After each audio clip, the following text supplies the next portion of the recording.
bisa pakai share. Ya.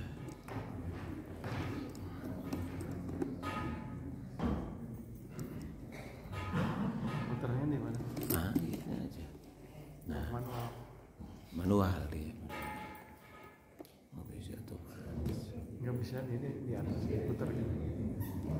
Nggak bisa. Harus dengan Ya gini aja, iya.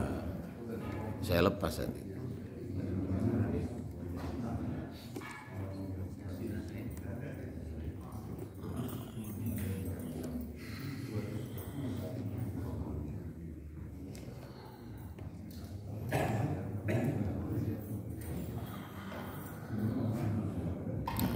Ambil dulu.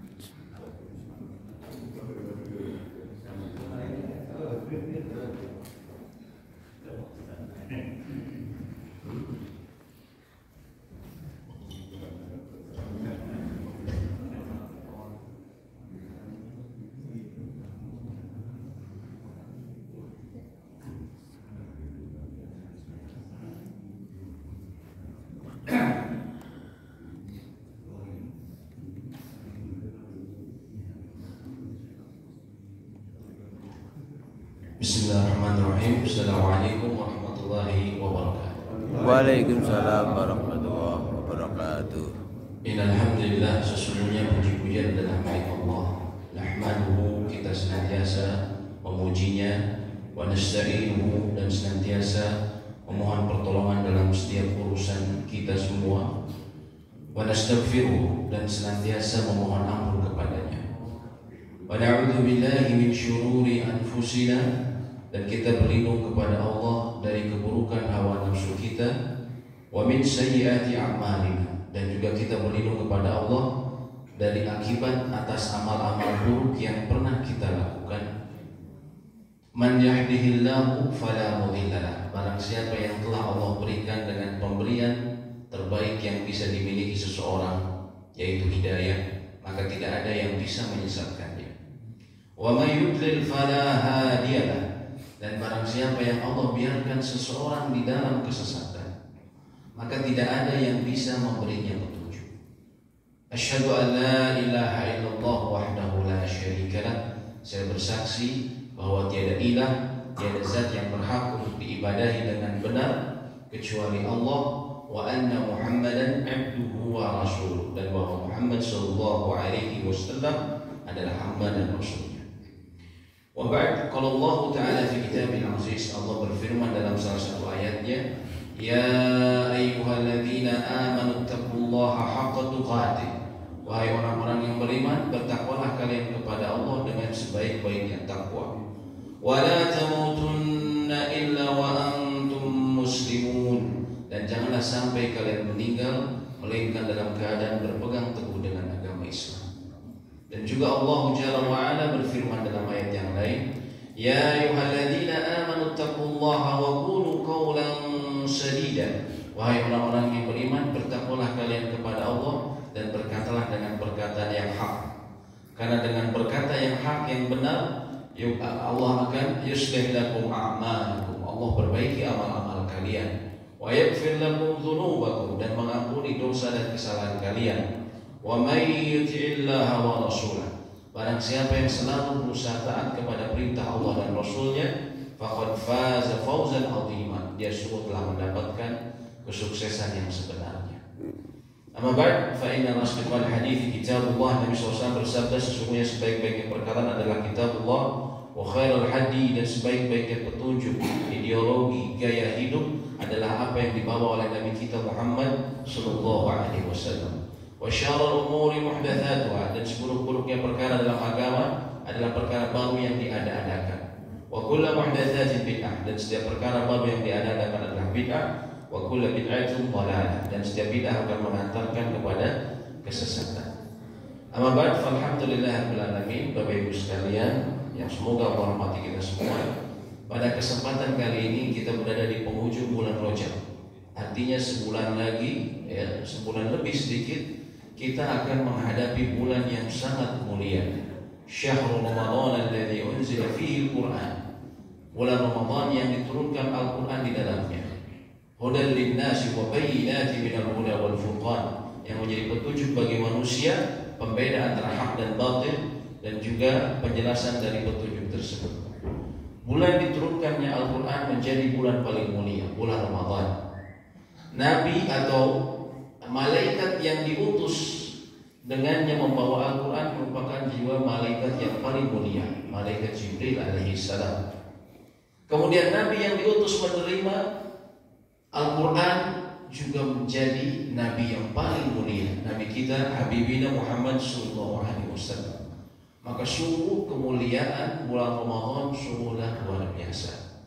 Bahkan dikatakan para ulama salaf terdahulu, ulama-ulama saleh yang terdahulu, mereka berdoa 6 bulan sebelum Ramadan agar disampaikan kepada bulan Ramadan. Allahumma balighna Ramadan. Ya Allah, sampaikanlah kami ke bulan Ramadan.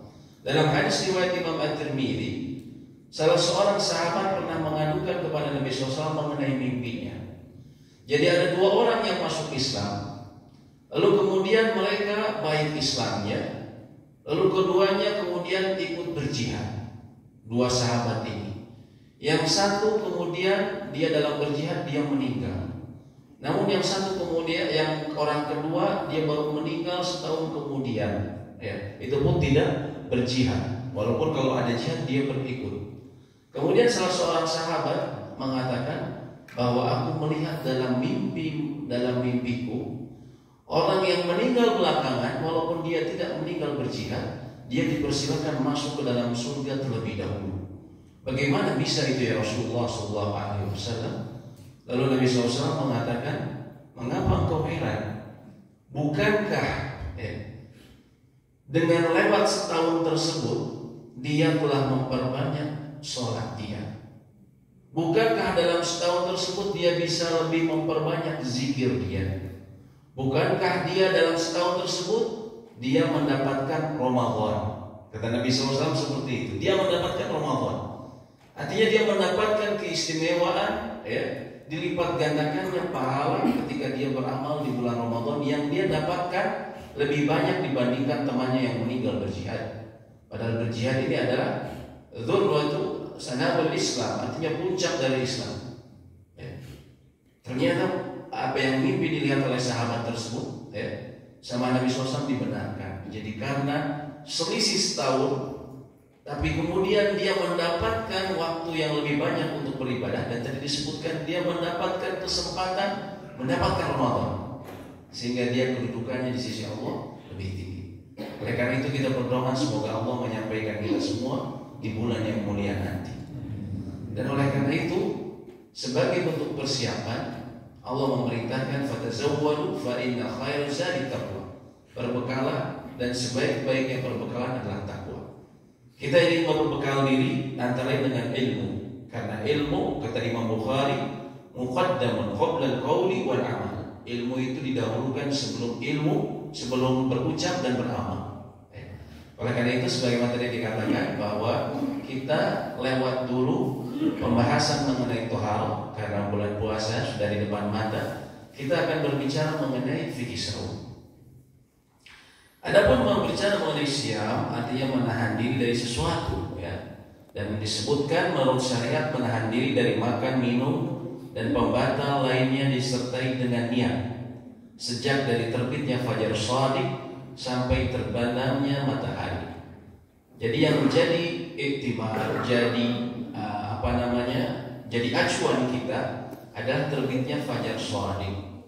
Fajar shadiq ini kalau kita di pantai ada 2 kali fajar. Yang pertama fajar kadhib, dia warnanya putih, lalu dia cahayanya putih secara vertikal. Kata Nabi SAW seperti ekor dari serigala. Akan tetapi fajar shadiq dia yang bentuknya horizontal, menyamping, yang datang kedua kalinya. Nanti biasanya ada sedikit meter.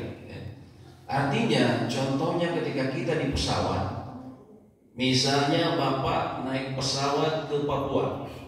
Biasanya pesawat ke Papua itu terbang 0030. Biasanya seperti itu, ke Sorong ataupun ke Jayapura. Orang sering bingung, saya nanti sholat atau misalnya puasa ikutin Jakarta atau ikutin Sorong, gitu kan? Misalnya tempat tujuannya di Papua.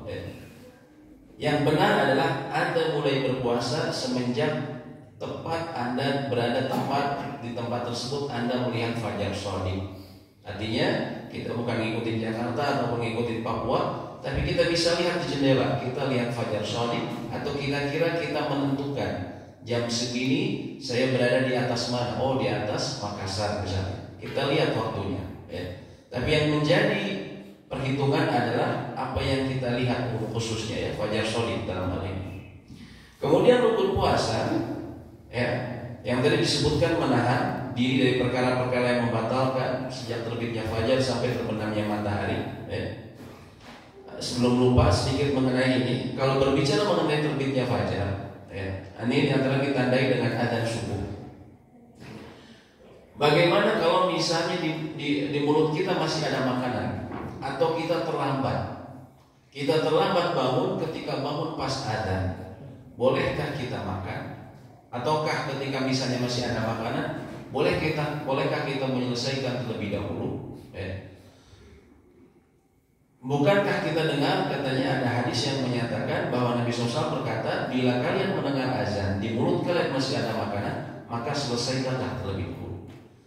Betul bahwa hadis itu ada, hanya saja sejumlah ulama melemahkan hadis tersebut, menganggap hadis tersebut lemah.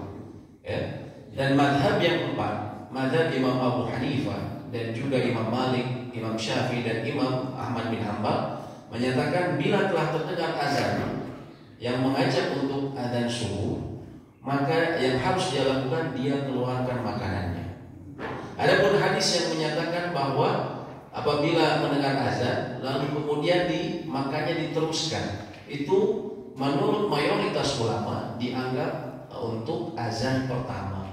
Apabila ada azan 2 kali, azan pertama.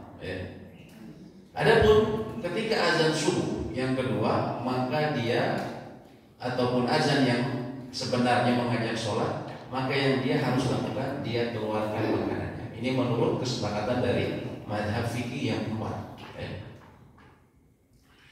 Kemudian berdasarkan ayat ini juga, antara lain mereka berdalil hatta yatabayyana lakumul khaytul abyadu minal khaytil aswad minal fajr, sampai jelas bagi kalian perbedaan antara benang putih dan benang hitam, yaitu maksudnya datangnya fajar shadiq.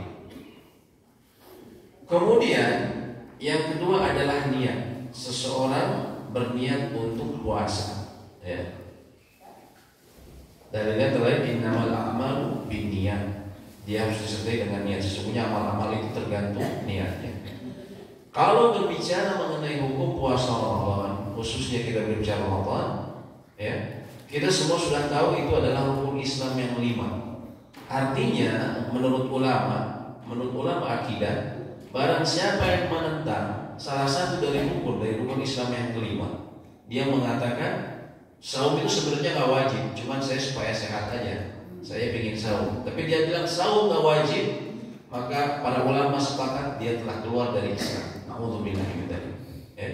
Karena ini disebutnya ma'lum bidarurah, sudah diketahui oleh semua muslim secara darurat bahwa dia adalah wajib. Kemudian juga berbicara mengenai ini disebutkan rukun Islam diketahui. Adapun macam-macam puasa terbagi menjadi 2, puasa wajib dan puasa sunnah. Puasa wajib terbagi menjadi 3. Pertama Ramadan, yang kedua puasa kafarat dan puasa nadar. Jadi bukan hanya ada Ramadan, tapi ternyata wajib ada juga yang kafarat dan puasa nadar. Puasa kafarat itu apa? Contohnya na'udzubillah, seseorang menggauli istrinya di siang hari Ramadan dengan sengaja. Maka dia hukumannya antara lain harus berpuasa selama 2 bulan berturut-turut tanpa putus. Andaikan putus, sudah hari ke-59, berarti tinggal 1 hari lagi Pak. Tiba-tiba, aduh sekarang lagi ada reuni nih, makan-makan. Saya batal dulu deh puasanya, saya mau makan-makan dulu. Maka dia harus memulai lagi dari hari pertama, tambah 2 bulan lagi. Itu puasa kafarah. Ketika orang yang berhubungan dengan istrinya di siang hari Ramadan. Ataupun puasa nazar. Puasa nazar, anak saya kalau lulus ITB, saya akan puasa 5 hari misalnya. Karena ternyata lulus, maka nazarnya itu menjadikan puasa dia wajib, harus dikerjakan. Dan nazar ini sebenarnya hukumnya makruh, Pak ya, kata para ulama. Kenapa? Karena seolah-olah seseorang ingin melakukan ketaatan bila dia mendapatkan sesuatu yang dia inginkan. Jadi kalau saya dapat ini, baru saya mau melakukan ketaatan. Seolah-olah seperti itu. Makanya hukumnya kata para ulama, nazar ini makruh ya. Dan pembahasan kita kali ini lebih terfokus pada puasa Ramadan. Adapun keutamaannya kita sering dengar dan sering disebutkan oleh para mubalik, ya, man shoma Ramadanan imanan wa ihtisaban ghufira lahu ma taqaddama min dhanbi. Barang siapa berpuasa Ramadan karena dasar iman dan berpahala-pahala kepada Allah. Artinya karena keimanan dia, dan yang kedua karena mengharapkan sesuatu yang ada di sisi Allah. Ya. Dari hadis ini juga kita belajar, ya, batilnya perkataan misalnya sebagian kelompok sufi ekstrim yang mengatakan, bila saya beribadah karena ingin masuk surga, maka masukkanlah saya ke dalam neraka. Na'udzubillah. Ini perkataan yang batil. Kenapa? Nabi SAW sendiri yang membantah. Beliau mengatakan, barang siapa yang berpuasa Ramadan karena dasar iman dan berharap pahala. Artinya kita boleh berharap pahala, ya. Kita pertama karena keimanan kita kepada Allah, dan Allah memerintahkan. Yang berikutnya kita berharap apa yang di sisi Allah Subhanahu wa taala, dan kita mengikhlaskan, memurnikan, hanya berharap kepada Allah, tidak kepada selain Allah. Itu maksudnya. Tapi bila sesuatu dijanjikan oleh Nabi SAW dan oleh Allah, maka kita boleh berharap, ya. Itu membantah antara lain pemahaman dari sebagian sufi ekstrim tadi. Di sini disebutkan ghufira lahu ma taqaddama min dzambi, maka diampuni dosanya yang telah lalu. Pertanyaannya, kalau saya, mohon maaf kata orang Sunda, bobolok ke dosa, bisakah kemudian saya puasa gitu aja langsung kemudian dosa saya diampuni? Saya korupsi, ya, 500 juta, 2 miliar, ya. Boleh nggak kemudian saya puasa langsung kemudian, kan ini disebutin diampuni telah lalu? Tenang saja kalau gitu. Saya korupsi, saya gedein aja, toh nanti ada puasa, ya. Jawabannya tidak. Karena yang dimaksud di sini, yang disebut adam atau dosa yang disebutkan di sini, maksudnya dosa shaghair atau dosa kecil. Loh kalau gitu rugi dong? Enggak. Karena dosa kecil ini seperti kerikil, Pak.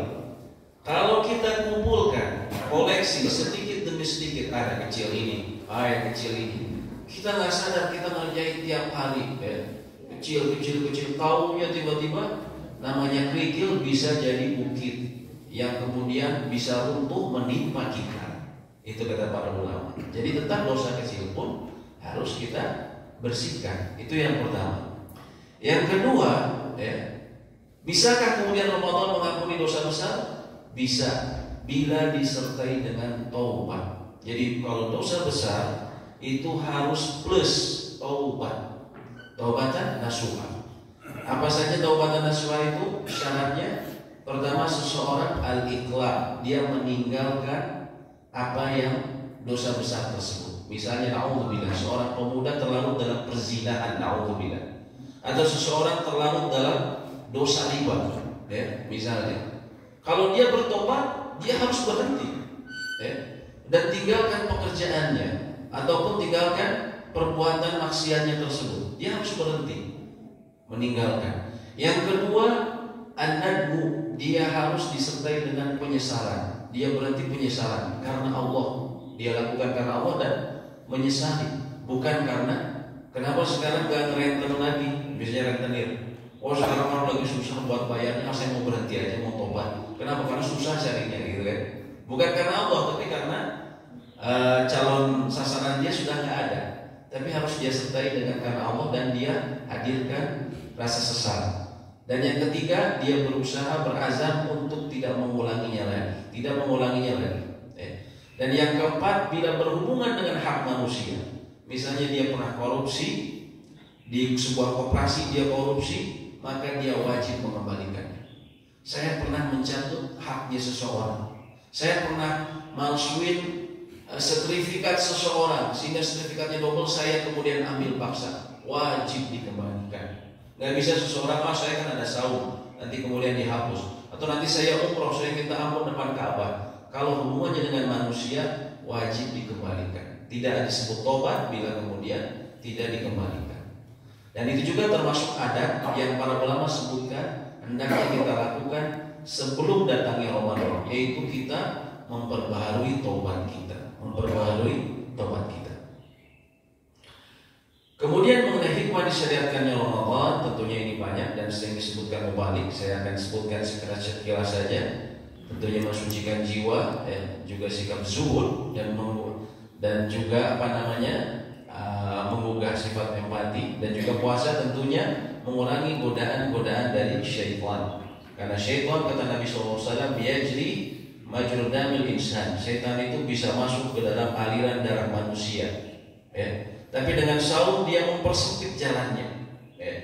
Makanya kita bisa fahami kenapa ada orang yang kelihatannya baik-baik, orang yang kelihatannya culun, kata orang anak muda, tapi tiba-tiba melakukan kejahatan yang tidak bisa dibayangkan. Kenapa orang yang karirnya luar biasa melesat, selalu cemerlang, punya kedudukan yang tinggi, punya pangkat yang tinggi, tiba-tiba melakukan sebuah perbuatan yang menghancurkan karirnya dan seluruh anak buahnya, misalnya seperti itu. Kenapa? Karena syaitan masuk, jadi majrur damil insan, dia masuk ke aliran darah manusia, sehingga ketika manusia sendiri dia bisa digoda dengan hawa nafsunya dari godaan syaitan. Tapi dengan puasa mempersempit jalannya mereka. Lalu mengenai syarat wajib puasa Ramadan, kita ketahui Islam dan tidak sah dari orang kafir, sehingga bila ada tetangga kita, saya ingin toleran, saya ikut-ikutan puasa, nanti ikut buka puasa bersama, percuma bagi di sisi Allah pekerjaan mereka, sebagaimana Allah sebutkan dalam surat Al-Furqan, wa qadimna ma amilu min amalin faj'alnaha haba'an manthura. Kami kelak hadapkan pada hari kiamat amal-amalan mereka, diperlihatkan nih amalan-amalan kamu, tapi karena berbuat syirik, tidak mau masuk Islam, faj'alnahu haba'an manthura, kami jadikan bagaikan debu-debu yang berterbangan, sia-sia di sisi Allah. Yang kedua adalah balik, mencapai umur dewasa. Mencapai maksudnya balik itu yang kita ketahui, laki-laki dengan mimpi, adapun perempuan dengan haid. Tapi mereka yang mumayyiz, anak yang bisa membedakan antara yang manfaat dan bahaya, seperti 7 tahunan, maka orang tuanya, kata menurut jumhur ulama, seharusnya menyuruh dia untuk mulai berpuasa. Kemudian yang ketiga adalah berakal. Tidak wajib atas orang gila dan orang lemah akal. Berdasarkan sabda Nabi SAW, rufi'al qalamu an thalathatin, pena itu diangkat dari 3 orang. Maksudnya pena catatan amal, Pak, diangkat dari 3 orang. Dari siapa saja? Anin naim hatta yastayqidha, dari seseorang yang tidur sampai dia bangun. Kemudian dari seseorang sobi, dari seseorang anak sampai dia balik, sampai dia mimpi ataupun haid. Sebelum itu tidak dicatat. Dan yang berikutnya dari seseorang yang kehilangan akalnya sampai kemudian dia sembuh, Nah, ini jadi catatan penting bahwa syarat wajibnya puasa bagi orang yang berakal. Para ulama menyebutkan, ini saya tambahkan faidah dari saya bawa kitab di sini namanya Mulakhas Fikih Ibadah, ditulis oleh sejumlah ahli fikih dari kerajaan Saudi Arabia sana. Mereka tim. Mereka membahas antara lain bagaimana dengan orang yang disebut dalam bahasa fikih al-ma'tuh atau atah. Atah ini adalah orang yang dia setengah, kalau berbicara setengah seperti orang yang sehat, setengah lagi terkadang dia ngomongnya seperti orang yang nggak waras. Apa istilahnya, Pak? Sedeng kalau ada orang kita ya. Jadi disebut gila enggak juga, tapi kadang ngomong kayak orang gila. Disebut sehat juga, disebut gila, tidak gila, tapi dia kadang ngomong seperti orang sehat. Tapi juga disebut sehat tidak juga, karena kadang meracau seperti orang gila. Ya. Orang seperti ini disebutnya matu, orang yang kena kadah, kena setengah hilang gitu. Ya. Maka hukumnya, ya, mereka menurut mayoritas ulama atau bahkan disebutkan ijma, kesepakatan bahwa mereka tidak wajib atas mereka berpuasa seperti orang yang gila. Seperti orang yang gila. Lalu bagaimana dengan orang yang pikun parah? Disebutnya al-kharfu atau mukharrif, kata para ulama. Ya. Ini sering terjadi. Saya punya orang tua misalnya, ada orang jamaah bertanya, orang tua saya sudah tua, bagaimana yang harus sudah pikunnya parah, ya. Pikunnya sudah parah, sehingga dia tidak bisa membedakan mana waktu sholat subuh, zuhur dan asar. Kadang sholat jam 10 siang, sholat apa? Sholat subuh, gitu kan? Kadang sholat jam 2, sholat apa? Maghrib, gitu kan? Pokoknya, tapi alhamdulillah dia punya semangat. Bagaimana hukum orang seperti ini? Apakah harus bayar fidyah atau bukan yang lainnya? Menurut majelis fatwa dari dari Al-Azhar Mesir, begitu juga menurut Grand Mufti atau pemberi fatwa yang paling utama di negeri Saudi Arabia yang terdahulu, Syekh Abdul Aziz bin Baz, dan juga ulama Saudi terkenal Syekh Muhammad bin Shalih Al-Utsaimin. Mereka mengatakan orang seperti ini mukharrif, dia tidak dibebani syariat, dia tidak wajib untuk dia berpuasa. Artinya dia tidak harus bayar fidyah dan dia juga tidak harus mengqadha, ya. Karena dia sudah permanen, pikun permanen, ya. Orang kehilangan memori seperti ini, yang sudah tua dia kira permanen. Beda halnya dengan orang tua yang dia sakit parah, yang tidak diharapkan kesembuhannya. Oh, ini susah nih kalau udah sembuhnya nih, usia sudah 90 tahun, sakitnya berat, kok kayaknya susah diharapkan kesembuhannya. Tapi akalnya masih jalan. Mak, sholat dulu mak. Oh iya, jam berapa ini sholat subuh? Ya, sholat walaupun duduk, ya. Kemudian sholat zuhur juga walaupun duduk ataupun di atas ranjang. Tapi dia sadar, Pak. Dia oh ya, makanya sholat begini. Artinya akalnya masih ada. Kalau orang seperti ini, ataupun misalnya dia pikun tapi pikunnya hanya sedikit, dia bayar fidyah. Dia bayar fidyah. Ini yang harus kita bedakan. Jadi akal ini syarat wajib, sehingga bila dia tadi kehilangan sebagian akalnya, dia sudah menjadi tidak wajib dan tidak perlu untuk membayar fidyah. Kemudian yang keempat, sehat. Ya, tentunya pada siapa yang sakit dan tidak mampu berpuasa maka tidak wajib. Ya. Adapun bila sembuh maka wajib mengqadhanya. Namun beda dengan orang yang sakitnya tadi yang kami sebutkan, kata para istilah para ulama, la yurja bur'uhu. Orang yang sakitnya sudah tidak diharapkan kesembuhannya. Orang seperti ini bisa langsung kemudian membayar fidyah. Ya. Yang kelima, iqamah, bermukim. Ya, bagaimana orang yang puasa ini dia untuk orang yang bermukim. Bagaimana bila musafir berpuasa, puasanya sah? Ya. Yang pertanyaan, kalau saya safar, yang afdal gimana ya? Saya puasa atau tidak? Saya puasa atau tidak? Para ulama memperinci. Andaikan puasanya itu memayahkan dia, membuat dia payah, maka seharusnya dia tidak bijak bagi dia untuk berpuasa, tapi hendaknya dia tidak berpuasa.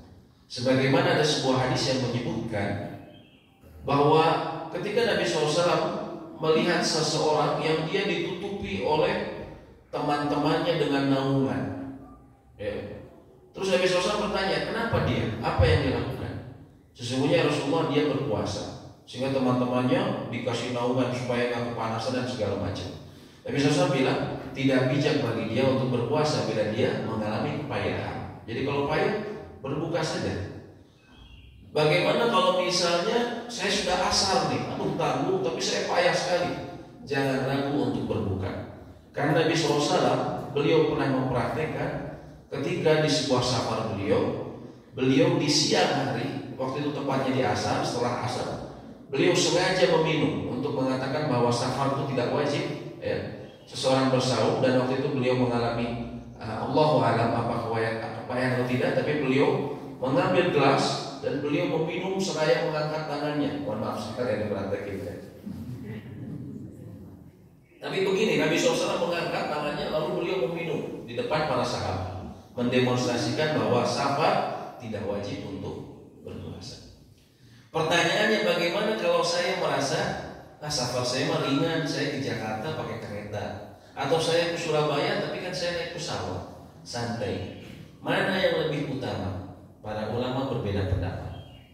Menurut madhabnya Ahmad bin Hambali, ya, contohnya ulama-ulama Saudi, yang utama dia tidak berpuasa.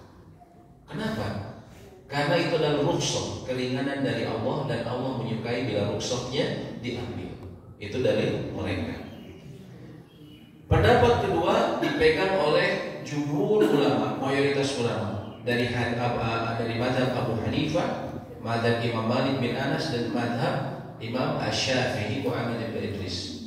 Mereka mengatakan yang afdol dia tetap berpuasa bila tidak membayahkan dia. Jadi kita lihat kondisinya. Kadang orang suka bingung, bagaimana nih saya mau safar? Lihat kondisi Anda. Kalau Anda merasa tadi ringan, walaupun saya ke Malaysia tapi saya naik pesawat enak gitu, ya sudah, Anda merasa kuat. Kalau menurut jumhur afdol Anda berpuasa saja, ya. Tapi kalau kita merasa kepayahan, maka tidak masalah bila kita berbuka puasa walaupun di waktu asar, ya. Nah, ini yang bisa kita pahami dalam masalah iqomah ini atau bermukim. Kemudian kita ketahui bahwa perempuan adalah suci dari haid dan nifas. Nah, ini insya Allah sudah diketahui ya Bapak Ibu sekalian. Kemudian bagaimana menetapkan masuknya bulan Ramadan? Nah, kadang kita ramai. Ada yang tanggal segini, ada yang lihat dari hisab, ada yang lihat dari turun dari naik pasangnya air laut, gitu kan di kita. Sebenarnya dalam Islam bagaimana mengukurnya? Ternyata masuknya bulan Ramadan ditetapkan dengan ru'yatul hilal atau melihat bulan sabit, ya, oleh seorang muslim sendiri atau kesaksian orang lain, ya. Lalu bila seorang muslim adil ini orang yang saleh, bersaksi bahwa dia melihat hilal Ramadan, maka bulan Ramadan ditetapkan masuk dengan kesaksian ini berdasarkan firman Allah dalam surat Al-Baqarah 185, "Faman syahida minkum asy-syahra falyasum." Barang siapa yang menyaksikan, ya. Hadir di sini maksudnya syahida ini menyaksikan, ya. Minkum asy-syahra, dia melihat bulan hilal bulan Ramadan, maka hendaklah dia bersaum. Kemudian Nabi SAW mengatakan, "Idza ra'aitumuhu fasumu." Bila kalian melihatnya. Jadi perintah berhubungan dengan masuknya Ramadan berkaitan dengan ru'yatul hilal, dengan melihat, ya, dengan melihat. Dan juga Nabi SAW mengatakan dalam hadis lain, ya, ketika beliau dikabari mengenai ru'yah Ramadan, maka beliau bersaum dan memerintahkan manusia untuk bersaum. Kalau belum terlihat, apa yang kita lakukan?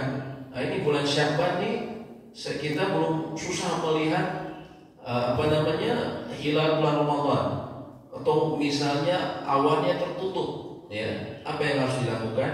Maka sempurnakan bilangan Sya'ban 30 hari, ya. Dan menurut sejumlah pakar, profesor yang menulis buku ini, kitab ini, masuknya bulan Ramadan tidak ditetapkan dengan selain dua perkara di atas, yaitu ru'yatul hilal atau menyempurnakan bulan Sya'ban 30 hari. Jadi bulan Ramadan ditetapkan dengan ru'yah, atau kalau nggak terlihat dia 30 hari, ya. Dan ini disebutkan ada ijma, ada kesepakatan ulama. Ulama-ulama terdahulu telah bersepakat bahwasanya menetapkan bulan Ramadan itu dengan ru'yatul hilal, dengan melihat, ataupun bila tidak sempurna, tidak terlihat, maka 30 hari. Itu saja, Pak. Tidak ada yang ceritanya lewat pasang naik, ya, air laut, ya. Atau bukan, juga para ulama katakan juga tidak termasuk hisab. Kenapa? Karena zaman Nabi SAW sudah ada hisab. Akan tetapi beliau tidak menyuruh sahabat untuk menggunakan hisab, tapi beliau mengikat perintahnya bi ru'yatil hilal, dengan melihat, ya. Dan disebutkan kenapa kalau misalnya sholat kita bisa boleh pakai misalnya hisab, tapi kok kalau ini nggak boleh, gitu kan? Ini kata para ulama termasuk syubhat, ya. Kerancuan. Kenapa? Karena kata para ulama, saya kutip dari penulisan salah seorang ulama, ya, dari Tanah Suci. Beliau katakan hisab falaki dalam penentuan awal Ramadan itu, ya, bedanya begini, ya. Karena yang kita ditetapkan bebankan syariat kita dalam penentuan waktu sholat itu menyesuaikan dengan posisi aktual, disebutnya waqi'ul hal. Jadi benar-benar aktualnya. Kalau misalnya sudah sudah terjadi matahari terbenam, berarti sudah masuk waktu maghrib. Baik kita melihat atau tidak, baik kita hitung ataupun kita lihat, itu boleh. Yang penting memang benar-benar terbenam. Berbeda dengan saum bukan waqi'ul hal. Yang penting dia adalah melihat. Kalau melihat ada hilal, ya berpuasa. Kalau tidak melihat, dia sudah sempurnakan 30. Itu perintahnya. Jadi Nabi SAW atau syariat mengikat perintahnya itu dengan penglihatan. Ya, itu secara ringkas. Ya. Dan kita lihat di surat Al-Isra ayat 78, wa aqimis sholata liduluki syams ila ghasaqil lail. Laksanakanlah sholat sejak matahari tergelincir sampai gelapnya malam, ya. Wa Qur'an al-fajr, dan laksanakan sholat subuh. Sungguh sholat subuh itu disaksikan oleh malaikat. Ini perintahnya disebutkan aqimis sholat liduluki syams. Laksanakan sholat sejak matahari tergelincir. Ini maksudnya waktu sholat zuhur, Pak. Sholat zuhur, ya. Karena ketika Isra Mi'raj, sholat yang pertama Nabi SAW lakukan sholat zuhur. Dari tergelincirnya matahari sampai malam, sampai gelapnya malam, dan laksanakan sholat fajar atau sholat subuh. Di situ tidak disebutkan bila kalian melihat matahari tergelincir, tidak. Tapi yang penting keadaan matahari tergelincir. Jadi memang menentukan Ramadan ini kita supaya juga meluruskan, ya. Kadang orang kebingungan, saya mau ikut yang mana nih? Ikuti yang dipegang telah disepakati oleh ulama-ulama sebelumnya, ulama-ulama salaf terdahulu, dan juga ulama-ulama para imam. Mereka telah sepakat bahwa melihat Ramadan itu dengan hilal, ya. Kemudian yang kedua yang harus kita pahami, bila ada perbedaan pendapat, ya, ada kaidah, ya. Bila hakim penguasa telah memberikan keputusan, ya, maka yarfa al-khilaf, maka dia mengangkat perbedaan pendapat. Jadi kalau misalnya ada yang pendapat begini, oh saya melihat tanggal segini, saya melihat begini, saya melihat begini, ada perbedaan. Tapi ketika sudah ada hakim, ada yang disebutnya waliul amr, yang memegang urusan kaum muslimin suatu daerah, dalam hal ini pemerintah, sudah menetapkan, maka hilanglah khilaf. Tidak perlu kemudian diperdebatkan lagi, tapi mengikuti yang dari apa yang ditetapkan oleh waliul amr. Ya. Kenapa? Di antara hikmahnya kata para ulama itu selain tadi kaidah usul fikih, juga kaidah fikih, juga itu merupakan salah satu bentuk persatuan umat. Ya. Ketika sudah ditetapkan sama-sama. Kalau kemudian masing-masing mempunyai saya tanggal segini, saya tanggal segitu, tidak ada persatuan umat. Ya. Dan bahkan dalam di grassroots seringkali menimbulkan gesekan. Wallahu a'lam bishawab. Ya. Dan yang terakhir dalam pembahasan pagi ini, lalu bagaimana bila misalnya di salah satu tempat di negeri kaum muslimin sudah terlihat hilal? Apakah harus seluruh kaum muslimin juga kemudian menganggap bahwa sudah melihat hilal? Artinya misalnya di Tanah Suci sudah terlihat hilal Ramadan, di Indonesia belum ada yang lihat.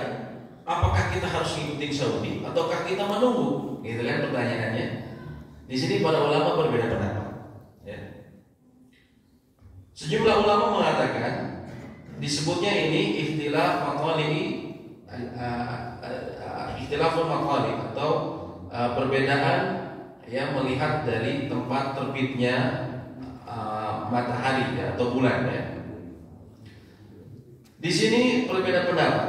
sejumlah ulama mengatakan bahwa apabila idza ra'a ahlul baladil hilal, bila satu negara muslim melihat hilal, fa innahu yajibu shaum ala jami'il mutlaqan, maka wajib untuk saum bagi seluruh negeri.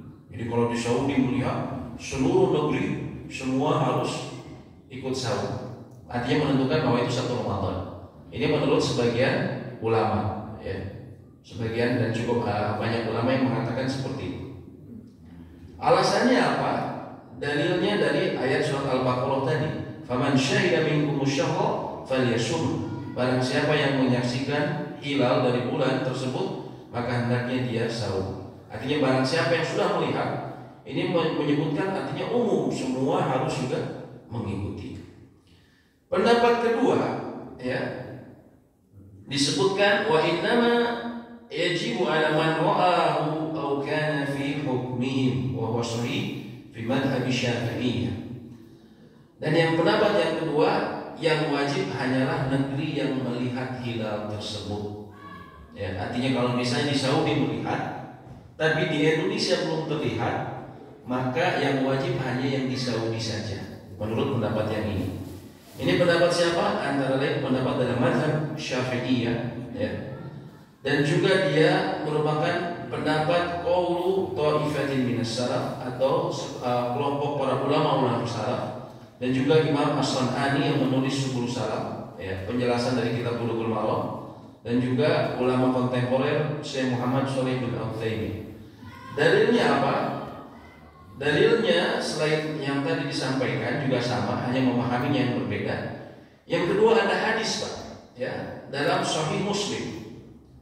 Sahih Muslim ini adalah disebutnya kitab yang paling bisa dipertanggungjawabkan isinya bersama kitab Sahih Bukhari, kitab yang paling benar isinya setelah Al-Quran. Sahih Bukhari dan Sahih Muslim.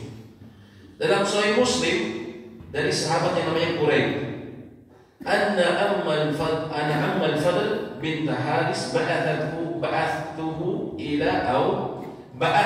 ila Muawiyah bisyams. Suatu saat sahabat yang bernama Quraib ini pernah diutus oleh Ummu Fadl untuk menuju Muawiyah, khalifah, raja pertama dalam Islam, ya, raja pertama dalam Islam, Muawiyah, di negeri Syam yang waktu itu memang pusat kerajaannya ada di Damaskus, di negeri Syam, ya. Kemudian karena ada satu urusan, pokoknya diutus saja, ya. Faqadimtu Syama faqadaitu hajataha. Kemudian aku datang ke negeri Syam dan aku menyelesaikan hajatnya. Wastahalla alayya Ramadan wa ana bisyams. Lalu kemudian hilal Ramadan terlihat. Waktu itu aku di negeri Syam. Fara'aitu hilal lailatul Jumu'ah. Dan aku melihat hilal pada saat itu malam Jumat. Dan orang-orang pada saat itu mereka semua melihat pada malam Jumat. Lalu kemudian Muawiyah menetapkan bahwa itu masuknya Ramadan, sehingga kemudian mereka saat itu sama-sama berpuasa pada hari Jumatnya, karena malam Jumatnya melihat.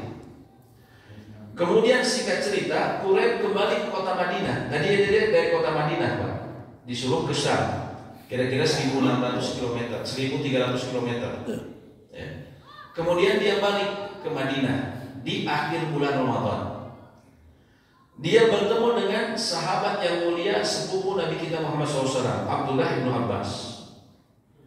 Kemudian dikatakan, disebutkan ketika bertemu Ibnu Abbas, beliau bertanya, "Mata ra'aitumul hilal?" Kapan kalian melihat hilal? "Ra'ainahu lailatal Jumu'ah." Kami melihatnya pada malam Jumat. Kemudian dia bertanya, "Anta ra'aita?" Engkau melihatnya langsung? "Na'am, ya, saya melihatnya."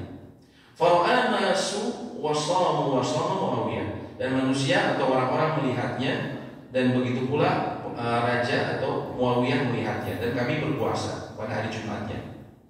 Kemudian Ibnu Abbas mengatakan, "Lakina ra'ainahu lailatas Sabt." Tapi kami di Madinah, kami melihatnya malam Sabtu. Artinya selisih satu hari, Pak.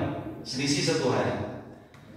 Kemudian Quraib mengatakan, ya, awala takfi, ya, awala taktafi, ya, biru'yati Muawiyah wa siyami. Apakah tidak cukup bagimu apa yang dilihat oleh Muawiyah dan saumnya. Artinya kenapa nggak ikutan yang malam Jumat saja melihat hilalnya? Artinya Jumatnya puasa. Apakah nggak cukup? Kemudian kata Ibnu Abbas, lah, tidak. Hakada amarna Rasulullah SAW.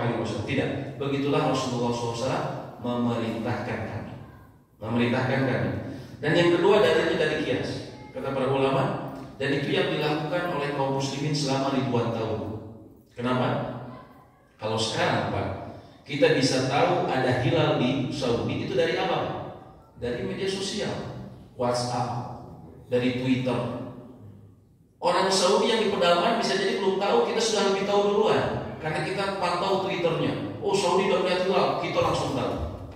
Tapi kita bicara 100 tahun yang lalu, gak usah 100 tahun, 50 tahun yang lalu. Bisa nggak seperti itu? Udah apa? Bisa nggak apa yang dikabarkan oleh orang yang melihat hilal di Saudi bisa diketahui oleh Indonesia? Nggak bisa. Karena nampu perjalanan saja berapa tahun, telepon belum ada. Ya. Nabi SAW waktu beliau haji dan umroh dari kota Madinah ke Mekah itu jaraknya 9 bulan. 9 hari. Artinya kalau orang mau mengatakan, oh saya lihat di Mekah ada, atau saya lihat di Madinah ada hilal, kita mau ngabarin ke orang Mekah saja belum sampai ke Indonesia Pak. Menyampaikan ke Mekah saja butuh 9 hari. Artinya sudah terlambat, nggak mungkin bersamaan. Ya. Jadi Allah a'lam bishawab, pendapat ini lebih kuat. Artinya memang disesuaikan dengan tempatnya. Karena itu yang sudah dilakukan kaum muslimin selama ribuan tahun. Wallahu a'lam bishawab. Demikian yang bisa kami sampaikan. Semoga memberikan manfaat. Tentunya bahasan saum ini sangat banyak. Ya. Nanti banyak orang kebingungan kalau saya begini gimana. Nanti insya Allah semoga Allah memberikan kita umur dan kesempatan lagi untuk bertemu dan kita bahas secara lebih lanjut. Wallahu a'lam bishawab. Bila ada pertanyaan ataupun diskusi kami persilakan.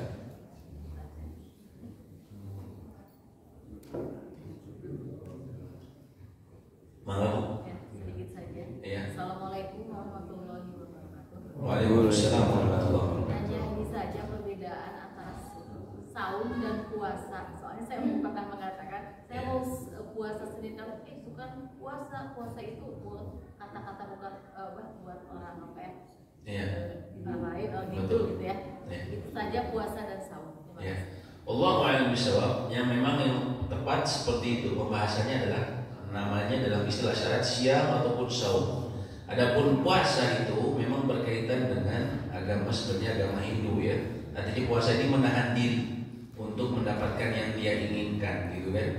Semacam tirakat atau dalam versi mereka mukso disebutnya. Nah ini memang hanya saja dia sudah menjadi istilah bahasa Indonesia gitu. Dan orang semua paham kalau namanya puasa itu puasanya kaum muslimin ya. Sehingga dalam hal ini sejumlah ulama mengatakan kalau istilahnya sudah dikenal jadi umum maka tidak mengapa. Namun kalau mau lebih utama saya menyebut apa? Memang lebih utama kita nyebut saum atau siam ya. Hanya saja memang kebiasaan di saat kita pakai bilang puasa. Begitu ya. Wallahu a'lam bishawab. Ya. Baik, bila tidak ada pertanyaan, ya kalau Pak. Bagaimana kalau kita tidak konsisten ya? Ya. Maksudnya kalau puasa awalnya di Muhammadiyah, kalau orang Cari yang cepatnya Pak. itu udah berlaku tapi maksudnya udah saya alami ya. Gimana? Dosa ya? Perlu taubat. Iya. Ya. Bahkan kayak kalau ada yang 2 hari lebih cepat ikut Pak ya. Ya. Ya, bila seperti itu memang tidak boleh, terutama kalau puasa kita masih 28 hari. Itu enggak sah. Artinya kita harus bila seseorang masih 28 hari, termasuk nanti pembahasannya seperti ini Pak ya. Bagaimana kalau misalnya saya ya pergi ke suatu negara, saya sudah puasa di negeri saya. Saya pergi ke suatu negara, ternyata dia belum puasa. Ya, lagi safar. Dia baru puasa berikutnya. Lalu kemudian kita menetap di sana sampai lebaran. Ternyata lebaran di tempat dia 29 hari, Pak. Karena kita selisih 1 hari. Ya. Atau mohon maaf, kita selisih 1 hari, ya. selisih 1 hari misalnya atau kebalikannya ya. Misalnya artinya kita puasa di tempat tersebut masih 28 hari. Anggaplah kita di puasa di suatu tempat 28 hari, keburu lebaran. Karena di tempat itu memang sudah melihat dia puasanya lebih awal dan dia 29 hari. Sedangkan kita dari Indonesia puasanya belakangan, belum lihat ru'yah ya, belum ada penetapan. Kita datang ke negeri yang puasanya lebih awal dan ternyata lebarannya 29 hari, sehingga kita baru puasa berapa Pak? 28 hari. Bagaimana bila seperti itu, kata para ulama, kita ikut lebaran tapi nanti kita menambah 1 hari. Karena tidak sah puasa Ramadan itu Nabi SAW katakan 29 atau 30 gitu. Jadi bukan jadi bila keadaannya seperti itu maka kita sempurnakan. Bila termasuk Bapak karena kesalahan tadi, Bapak baru 28, maka Bapak harus membodohnya. Bodohnya setelah lebaran. Iya, setelah lebaran. Wallahu a'lam bishawab. Yang disebutkan oleh para ahli ilmu. Sebelum lebaran double sehari 2 kali puasa. Ada sebuah hadis yang menyatakan bahwa orang puasa itu nanti di surga akan dipanggil lewat pintu raya. Ya. Nah, ada salah seorang sahabat menanyakan, apakah bisa diambil dari seluruh pintu? Bisa. Man anfaqo jauzaini fi sabilillah. Yang saya tanyakan ini man anfaqo jauzaini. Jadi barang siapa yang menginfakkan secara sepasang, maka akan dipanggil dari segala pintu surga. Ya. Nah, kalau kita sepasang kok apa? Jadi sendal jepit aja bisa sepasang.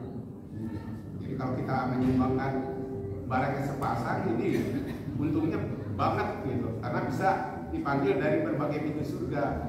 Nah, yang saya permasalahkan itu man anfaqo jauzaini. Ya. Allah a'lam bishawab, saya tidak tahu Pak. Dan sebenarnya bukan jauzaini, zauj pakai zai. Kalau jauj itu berarti kelapa artinya. Yang tepat ada zauj pakai zai depannya, baru belakangnya ja, bukan ja duluan. Gitu. Tapi mengenai hadis tersebut saya tidak tahu. Allah a'lam bishawab. Nanti mudah-mudahan bisa menjadi PR kita bahas. Gitu. Allah a'lam, saya tidak tahu. Ya. Baik Pak, ada lagi? Bila tidak, karena hidangan sudah menunggu ya, kita sudah tidak sabar. Kita akhiri saja ya, pertemuan kita. Semoga Allah memberikan manfaat atas apa yang telah kita pelajari dan memberikan kita taufik dan hidayah untuk kemudian mengamalkannya. Allahumma taqabbal minna innaka antas samiul alim wa tub alaina innaka antat tawwabur rahim. Rabbana la tuzigh qulubana ba'da idh hadaytana wa hab lana min ladunka rahmah innaka antal wahhab. Allahumma inna nas'aluka al-huda wat-tuqa wal-'afafa wal-ghina. Rabbana atina fid dunya hasanah wa fil akhirati hasanah wa qina 'adzaban nar. Allahumma balighna Ramadan, Allahumma balighna Ramadan warzuqna 'amalan shalihan. Amin ya rabbal alamin. Wa akhiru da'wana alhamdulillahi rabbil alamin. Subhanakallahumma wa bihamdik, asyhadu an la ilaha illa anta, astaghfiruka wa atubu ilaik. Assalamualaikum warahmatullahi wabarakatuh. Waalaikumsalam warahmatullahi wabarakatuh.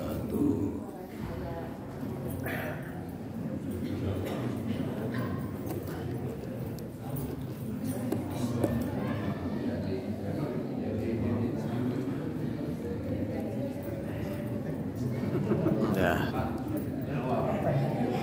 biar ada dokumen ya. Ya.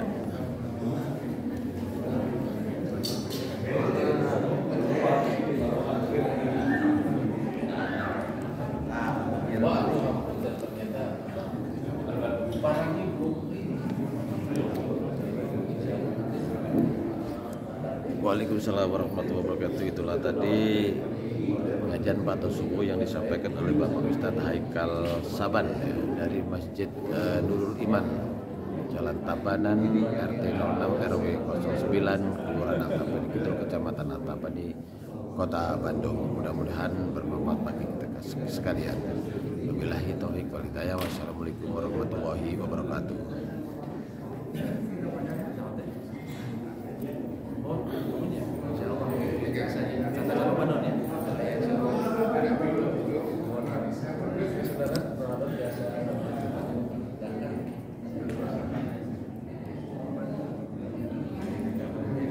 Oh iya ya.